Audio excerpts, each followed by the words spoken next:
Hello friends, नमस्कार दोस्तों। Same again कई बार की तरह ऐसे ही हो रहा है कि ऐसे लगा कि चलो एक वीडियो बनाते हैं। कुछ दिमाग में बातें थी कई अलग अलग विषयों पर जब बनाने बैठा तो दिमाग से सारे विषय गायब हो गए। पर मैंने कहा वीडियो तो बना के रहेंगे, चाहे लोग झेलें या ना झेलें। और जैसे अष्टावक्र ने भी कहा है कि विषय तो विष के समान है।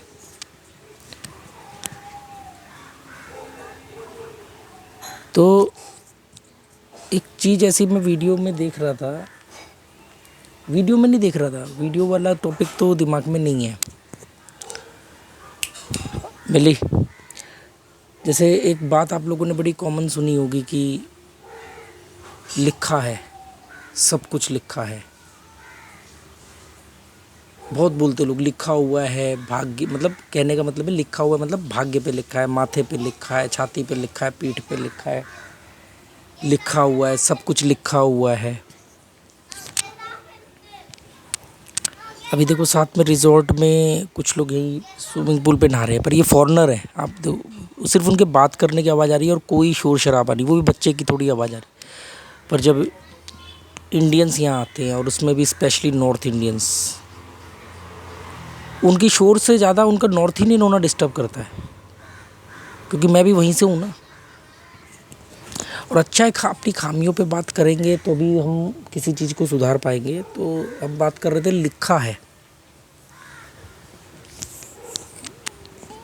ये ज़्यादातर वर्ड वही लोग यूज़ करते हैं या इस पे बिलीव करते हैं जो लोग भाग्य किस्मत पर विश्वास रखते हैं और ज़्यादातर धार्मिक होते हैं। मतलब कौन से वाले धार्मिक? साधना पद्धति वाले धार्मिक। धार्मिक के मैंने बताया बहुत सारे मतलब होते हैं, पर हम यहाँ पर धार्मिक मैं उस कॉन्टेक्स्ट में यूज़ कर रहा हूँ जो कर्मकांड वाले धार्मिक, अल्लाहू अकबर जय श्री वाले धार्मिक। तो वो लोग भी किस्मत बिलीव में भाग्य में विश्वास करते हैं। ये बातें थोड़ी सी समझ में नहीं आएंगी, बहुत सारे लोगों को बुरा भी लग सकता है, तो उसमें मैं कुछ नहीं कर सकता। देखना है देखो, नहीं देखना है मत देखो, अनसब्सक्राइब करो, डिसलाइक करो, जो करना है वो करो। एक साइकोलॉजी के अंदर, साइकोलॉजी भी नहीं क्या है ना, जो दिमागी बीमारियां होती हैं उसमें एक बीमारी होती है, उसका नाम प्रोनाउंस करने में शायद मेरे को दिक्कत हो रही हो, पर आप समझ जाओगे। सिग्नोफेनिया, सिग्नोफ्रेनिया या सिग्नोफेनिया, मतलब ये नाम है उसका। कम पढ़ा लिखा हूँ इसलिए प्रोनाउंसिएशन में गलती हो रही होगी। तो अगर आप इस बीमारी को साइकोलॉजी की दुनिया में जब इसको आप अध्ययन करोगे, गूगल पर जा कर के, विकिपीडिया पर जाके इसके बारे में पढ़ोगे कि ये क्या चीज़ है, तो आप पाओगे कि यार ये तो 99% लोगों को इस बीमारी के पहली स्टेज के शिकार हैं। मतलब 99% को ये बीमारी है, 99.9% तक को ये बीमारी है सिग्नोफेनिया।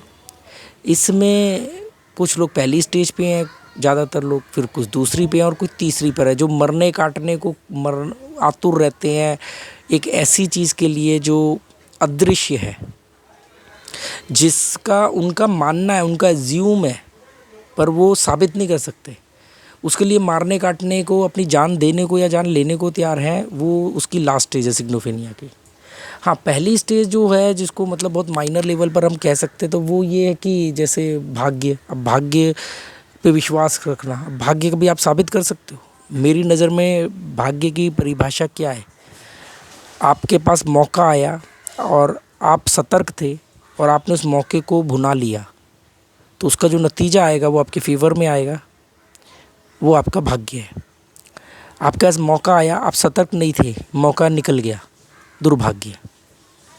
सतर्क थे पर मौका ही नहीं आया, वक्त गुजर गया, तो भी दुर्भाग्य। तो ये सिंपल सी परिभाषा है। भाग्य, जो लोग भाग्य को जिस तरीके से मानते हो सिग्नोफेनिया के शिकार है, क्योंकि वो ये कहते हैं कि भाग्य मतलब लिखा है जी, फिर हम सोते भी रहेंगे तो हमारा काम हो जाएगा। फिर वही लोग इसको जस्टिफाई करते हैं, नहीं नहीं भाग्य में लिखा है पर कर्म तो करना ही पड़ेगा। अगर कर्म करने से सब कुछ हो रहा है तो भाग्य पे लिखने की क्या, लिखे हुए की क्या ज़रूरत है? फिर वो डिप्लोमेटिक जवाब देते हैं ना, मतलब उसमें कर्म ऐड कर देंगे। अगर कर्म ऐड करने के बाद मिल गया तो कहेंगे देखो भाग्य में लिखा था इसलिए मिल गया। तो भाई कर्म क्यों किए? क्योंकि कर्म तो करना पड़ेगा। अच्छा, फिर कर्म किया, भाग्य में लिखा था पर नहीं मिला। नहीं नहीं, भाग्य में लिखा ही नहीं होगा, नहीं तो मिल जाता। आप इन बातों को जवाब नहीं दे सकते। मैं ये कह रहा हूँ कि ये जो लिखा हुआ है, भाग्य में लिखा है, तो इस पे दिमाग में एक एक क्रिटिकल थिंकिंग माइंड जो है वो एक सवाल खड़ा करता है कि भाई किसने लिखा, क्यों लिखा, कब लिखा और किस लिए लिखा, मतलब क्यों लिखा उसने। और ऐसा कौन है जो इंडिविजुअल व्यक्ति को मॉनिटर कर रहा है? कौन सा ऐसा आपका अकाउंटेंट है, कौन सा आपका ऐसा वो जिसे कहते हैं ना लेखा जोखा लिखने वाला है पर्सनली, जो आपका ही लिख रहा है, आपके लिए ही लिख रहा है? कैसे मालूम हुआ कि किसी ने लिखा है? कैसे मालूम हुआ? ये सब सवाल है ना। किसने लिखा, क्यों लिखा, कब लिखा, किसके कहने पर लिखा, ज़रूरत क्या थी उसको लिखने की? और अगर लिखने के हिसाब से ही हमने चलना था तो फिर हमारे को तार्किक बुद्धि देने की ज़रूरत क्या थी? सब सिग्नोफेनिया के शिकार है। सिग्नोफेनिया की वजह से ये बिलीव होता है भाग्य है जी, किस्मत है जी, कहीं पे दूर ऊपर देख के बात करेंगे, ऊपर वाला। अरे जब तक हमने स्पेस में अपने शटल नहीं छोड़े थे, फ़ोटो नहीं आई थी, तब तक तो चलो मानते थे कि शायद एक बार को ऊपर हो। देखो अब हम ऊपर निकल गए, उसके भी ऊपर निकल गए, पता नहीं कहाँ जाएंगे। पर आज भी लोग बोलते हैं कि ऊपर वैतरणी नदी है, 7 लोक हैं ऊपर, नीचे 7 अतल हैं। किन कुछ की अप्सराएं ऊपर हैं तो कुछ की हूरें ऊपर हैं। और कितना ऊपर भाई? कंस्ट्रक्टिव कुछ है या इमेजिनेशन है? कंस्ट्रक्टिव कुछ है या इमेजिनेशन है? जैसे एक और धर्म में उसमें कहते हैं कि ये प्रतिबिंब धरती है, असली धरती कोई और है, हम पनिशमेंट के लिए यहाँ पर आए हैं, हम तो यहाँ पनिशमेंट सज़ा काट रहे हैं। अरे यहाँ आपको ऑक्सीजन मिल रही है, पानी मिल रहा है, आपको खाना मिल रहा है, आपके जीवन के सारे सुख, यहाँ पे आप पनिशमेंट काट रहे हो। ये पनिशमेंट थोड़ी है। पनिशमेंट, अब वो जो आदमी निकम्मा निठल्ला है, जिसके बस की कुछ नहीं है, वो तो उसके लिए तो पनिशमेंट ही है।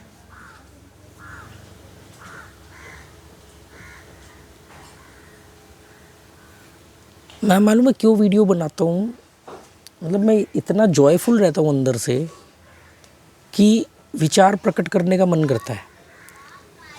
और जो मेरी पिछली दुनिया जिनसे मेरा बहुत मन करता है बात करने को, पर मैं उनसे बात कर नहीं सकता, कर नहीं पाता, क्योंकि ये बातें उनके सिर के ऊपर से जाएंगी। क्योंकि अल्टीमेटली वो घूम फिर करके पदार्थ की बात करेंगे। और दुनिया इतनी पाखंडी, अब ये वीडियो भी देखने वाले मान लो सैकड़ों लोग वीडियो देखेंगे, हज़ारों तो नहीं, मेरे वीडियो सैकड़ों लोग देखते हैं। उन सैकड़ों में भी 90% क्या होंगे जो बात परमात्मा की करेंगे और पदार्थ में जी रहे होंगे, जबकि दोनों अपोजिट है। आप बात परमात्मा की कर रहे हो, जिंदगी जी रहे हो पदार्थ के हिसाब से।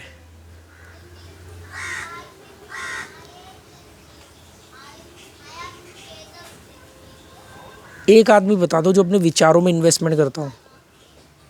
जैसे हम इन्वेस्टमेंट करते हैं, फ्यूचर के लिए करते हैं, अपने पैसे की वृद्धि के लिए करते हैं, अपने भौतिक तरक्की के लिए करते हैं, अपने बच्चों के भविष्य के लिए करते हैं। हम विचारों के लिए क्या करते हैं कि विचार कैसे डेवलप होंगे, दिमाग कैसे खुलेगा। वो कहते हैं इसके लिए हम बच्चों को स्कूल भेजते हैं ना। किसने बताया इनको कि स्कूल जाने से दिमाग खुलता है, विचार आते हैं? केवल शब्दकोश बढ़ते हैं, केवल जानकारियाँ एकत्रित होती हैं। उन जानकारियों को इस्तेमाल करना, उन जानकारियों को इस्तेमाल करके फेल हो जाना, फिर उससे अलग जानकारी इकट्ठी करके सफल होना, ये स्कूल नहीं सिखाएगा। खुलापन, ऑब्जर्वेशन,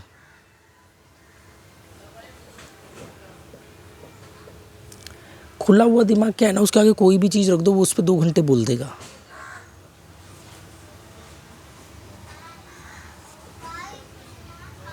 क्या करे बॉस?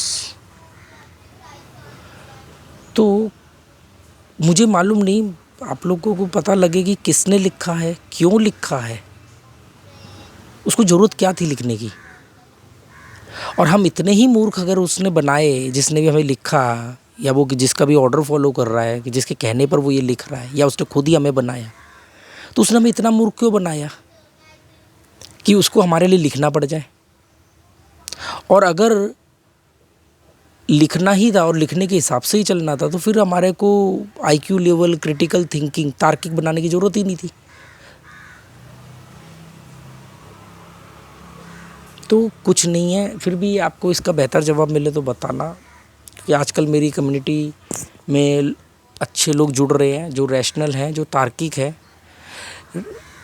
रैशनल और तार्किक होने का मतलब नास्तिक होना नहीं होता, और नास्तिक होना तो बहुत अच्छी बात है, क्योंकि नास्तिक ही आस्तिक होने की सबसे पहली सीढ़ी है। अगर आप नास्तिक नहीं हो तो आप कभी भी शुद्ध आस्तिक नहीं बन सकते। हाँ, पाखंडी आस्तिक बन सकते हो।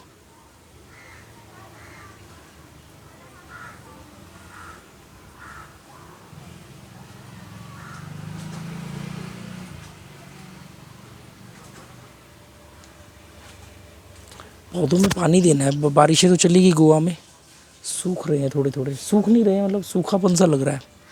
Okay, goodbye, thank you.